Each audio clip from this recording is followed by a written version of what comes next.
Welcome back, ladies and gentlemen, to another Big Gold Belt movie review. Today, we're bringing you the latest from mega producer Jerry Bruckheimer and Joseph Kosinski, which is the team behind Top Gun Maverick, and this one is F1. And here's a quick synopsis. In the 1990s, Sonny Hayes was a Formula One promising driver until an accident nearly sidetracks his career. 30 years later, the owner of a struggling Formula One team convinces Sonny to return to racing and become the best in the world. Driving alongside the team's hotshot rookie, Sonny learns that this road to redemption is not something you can travel alone. Again, directed by Joseph Kosinski, stars Brad Pitt, Damson Idris, Kerry Cauldron, and Javier Bardem. Now, if you've seen a Jerry Bruckheimer film before, just insert Formula One storyline. That's the way F1 feels. This film is carried by the charisma of Brad Pitt. Like, it gets to a point where you have to ignore that this film even has a story. Or, at times, ignore that it is based off of a real racing world. Because if you are a fan of Formula One, I think you'll love these scenes that are set up. And that will be about it, as it's no realism at all in this film as it pertains to, I want to say, the respect you should give a Formula One driver and a race in this film. But once we're introduced to Sonny and we see that he's just racing around the world doing any race humanly possible to make $1, but it's not necessarily about money, it's about his passion for racing. And then he ends up meeting his friend Ruben, who comes in with an offer to help him teach this hotshot rookie. Stop me if you heard this storyline before. How to properly mature in racing.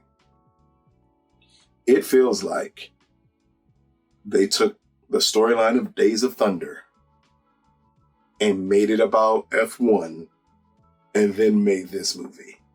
That's what it feels like. It's almost, theme for theme, it is almost identical to Days of Thunder at times.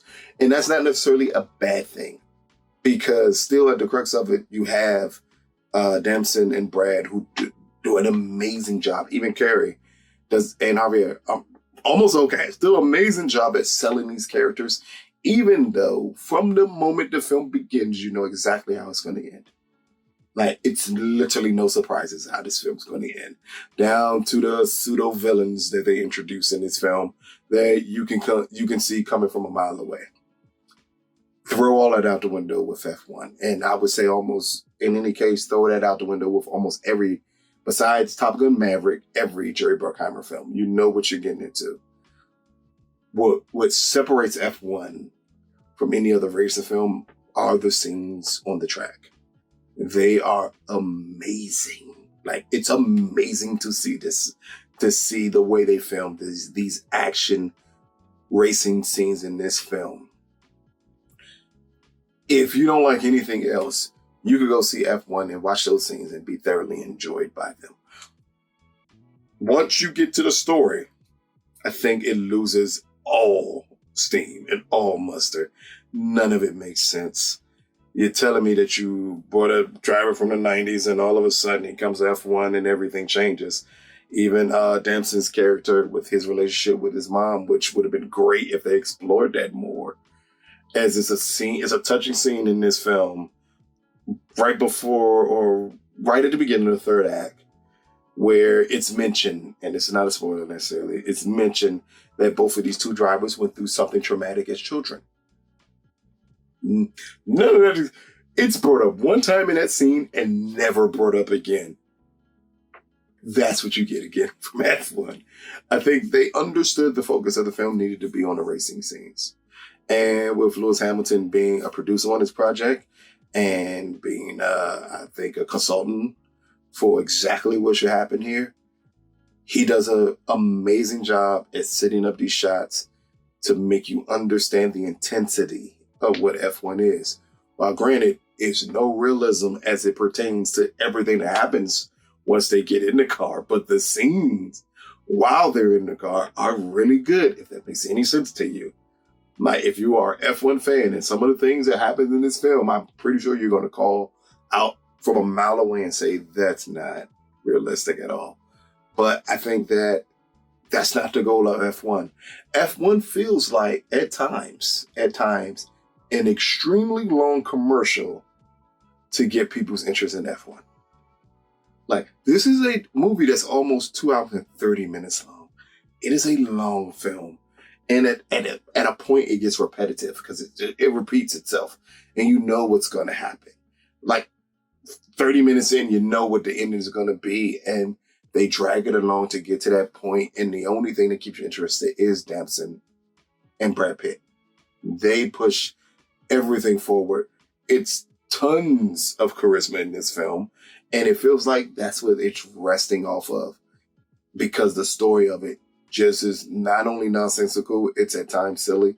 Some of the dialogue is absolutely horrible, but you're here for the race scenes and you're here for Damson and Brad, and you get heavy doses of both. Now, Joseph knows how to shoot an action scene. Again, all you have to do is see Top Gun Maverick. You fully understand he knows how to do that. What's missing from F1 that it is in Top Gun Maverick is a very compelling story. F1 does not have that. And because of that reason, it just takes it so far down the notch. This, for a lot of people, they would assume that this would become the best possible racing film you've ever seen. This film, as a whole, is nowhere near on a level of execution as Ford versus Ferrari. But what it is the scenes in the car are just so good. Kind of like Days of Thunder.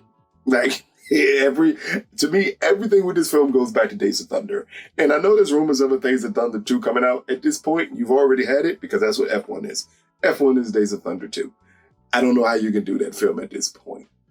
And because of that reason, at times its 2 hour and 30 minute runtime, it just gets so repetitive that you just wish it would end faster, because you know where this story is going to, down to the villains. At one point in time, I felt like I was watching Armageddon by Jerry Bruckheimer. It invoked all those different emotions, which none of those are a bad thing, though. Again, I don't think you're going to F1 expecting a great story. I think you're going to F1 expecting a fun, fast, summer popcorn blockbuster film. And if that's what you want, that's what they deliver. They give you that. And they give you an actor in Brad Pitt who just knows how to make the camera love him. And you get an actor and Damson Idris, who I think he's one of the next big stars, superstars in Hollywood. And this is his coming out party. And I think all of that blends together to make the movie enjoyable enough to watch while also being way too long, having the silliest of plots humanly possible. Again, this is a classic Jerry Bruckheimer film. If you've seen Con Air, The Rock, any of Armageddon, Bad Boys, any of the Jerry Bruckheimer films, F1 falls directly into that category, with the exception always being Top Gun Maverick, because that just was a different type of film. F1 does not reach at all that plateau. It is not the best racing movie you're going to see. The scenes in the car are just amazing. It's some questionable decisions in a third act that was made, and even including in the car in the third act that was made, that I think you shouldn't have done, and there's certain things we could have did to make that more thrilling. But nonetheless, when those scenes happen in the car, that's what keeps you intrigued in this film here. It has a love story, as all these Jerry Bruckheimer films do. You see that coming from a mile away. You see everything coming from a mile away. But the car scenes are absolutely fantastic. So, F1, made by Apple Studios, produced and put out by Warner Brothers Studios. Out of a possible 10, I am going to give F1 a 7 out of 10. It's still a summer blockbuster. Whatever that means to you at this point in time, Jerry Bruckheimer still knows how to deliver these type of action films. Joseph Kosinski still knows how to deliver these type of action films. Brad Pitt is still a star who his magnetism on screen just, it pulls you completely in. And Damson, this is his coming out party. After this film, Damson should be a lead in a lot of other films because of what he does in this movie here. Kinda, even though it's not on the level of Top Gun Maverick, it's almost, Damson is equivalent to Glenn Powell in Top Gun Maverick. That's a good comparison between them two. So you would expect him to get these more roles because he is really good in this film. Unfortunately for him and Brad, the story is not. Like nothing else is. It is way too predictable to be great. But the racing scenes give you just enough to be thoroughly entertained.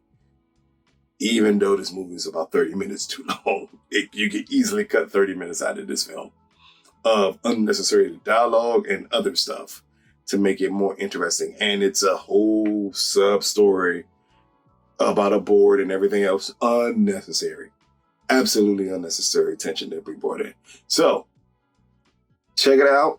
It comes out June the 27th. This has been another Big Gold Belt movie review.